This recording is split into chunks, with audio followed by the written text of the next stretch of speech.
सभी को नमस्कार।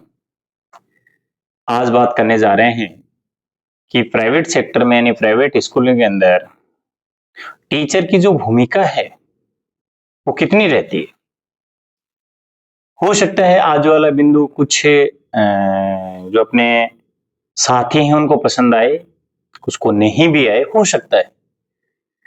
लेकिन हकीकत जो वो चीजें हैं कि प्राइवेट सेक्टर के अंदर, प्राइवेट चाहे स्कूल हो, प्राइवेट चाहे कंपनी, जो अदर कोई भी हो, जहां प्राइवेट सेक्टर में काम कर रहे हैं तो वहां ऑलमोस्ट है वो स्टाफ है, एम्प्लॉय जो है वो तीन कैटेगरी में विभाजित होते हैं। कैसे?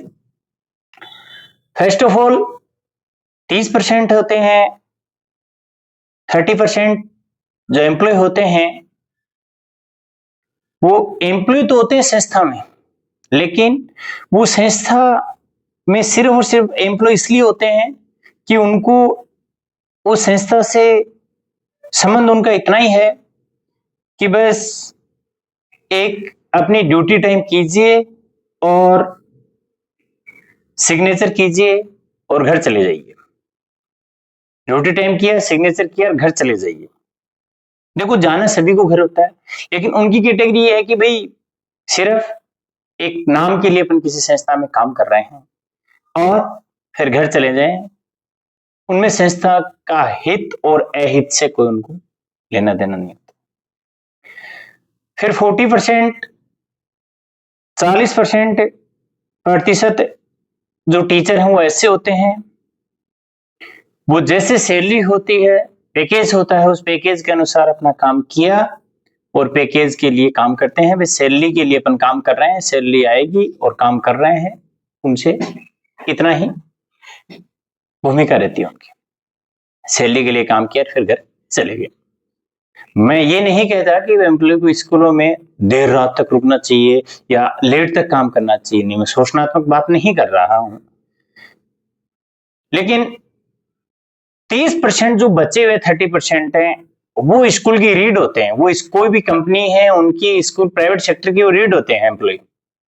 और उन 30% जो एम्प्लॉय हैं उन्हीं के ऊपर पूरा स्कूल चलता है। ये हकीकत है कि यदि आप प्राइवेट सेक्टर में हैं और यदि आप अपने आप को कितना महसूस कर रहे हैं, ये खुद एक बार एनालिसिस कीजिए कि मैं जिस संस्था में काम कर रहा हूं, जिस कंपनी में काम कर रहा हूं, जिस स्कूल में काम कर रहा हूं, मैं कितने प्रतिशत उस संस्थान के प्रति मैं कितना समर्पित भाव रखता हूं। और जो लास्ट वाले मैंने 30% बताया कि संस्थान के रीड होते हैं और वो रीड इसलिए रीड होते हैं क्योंकि उनको टाइम उनका उतना ही होता है काम करने का, लेकिन वो पूर्णतः डेडिकेशन के साथ करते हैं।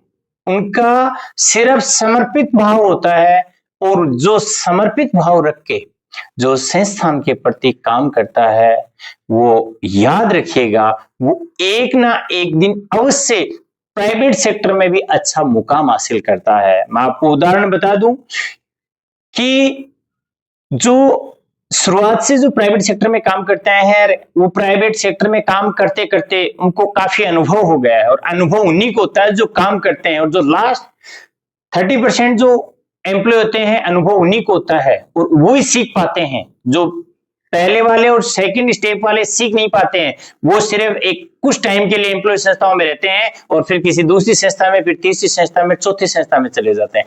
मेरा कहने का तात्पर्य यह है कि जाने न जाने से मतलब नहीं है, लेकिन जिस संस्था में यदि आप काम कर रहे हो तो वहां आप ईमानदारी से यदि काम करते हो तो जो छोटे लेवल से बढ़कर के बड़े से बड़े लेवल तक है वो ही एम्प्लॉय पहुंचते हैं, जो 30% होते हैं, जो लास्ट वाले जो एक रीड होते हैं स्कूल की, क्योंकि वो कर्मेंट एम्प्लॉय होते हैं। और कर्मेंट एम्प्लॉय होते हैं, शुरुआत में हो सकता है कि उनको काम सीखने में बाधाएं हैं, लेकिन वो सीखने के बाद में वो बड़े बड़े पदों को सुशोभित करते हैं। बड़े बड़े पदों का मतलब ये है कि बड़े पदों मतलब उसमें प्रिंसिपल भी होते हैं, एचओडी भी होते हैं, पीआरओ भी होते हैं, यहां तक कि ओनर भी हो सकते हैं।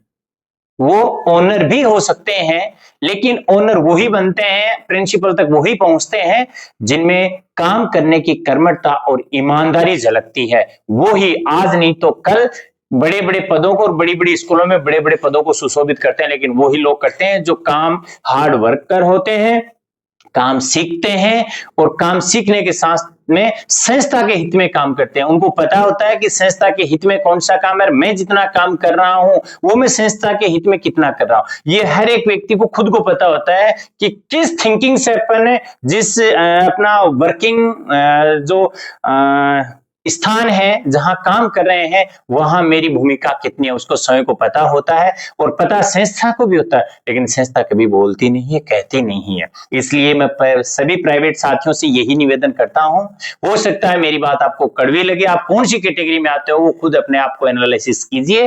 और यदि आप एक 30% में लास्ट वाली तीसरी स्टेज में आ रहे हो तो आप इसका मतलब है कहीं ना कहीं आप सीढ़ियों प्रोग्रेस की सीढ़ियों पर अवश्य आप चल रहे हो। और यदि नहीं आ रहे हो तो एक बार रुकिए, बैठिए, सोचिए कि क्या आपको इसी प्रकार चलते रहे तो क्या इन्हीं जिस कैटेगरी में आप काम कर रहे हो उसी कैटेगरी से क्या आपका जीवन यापन और आपका जीवन का लक्ष्य है, एक बार जरूर विचार कीजिएगा और सोचिएगा।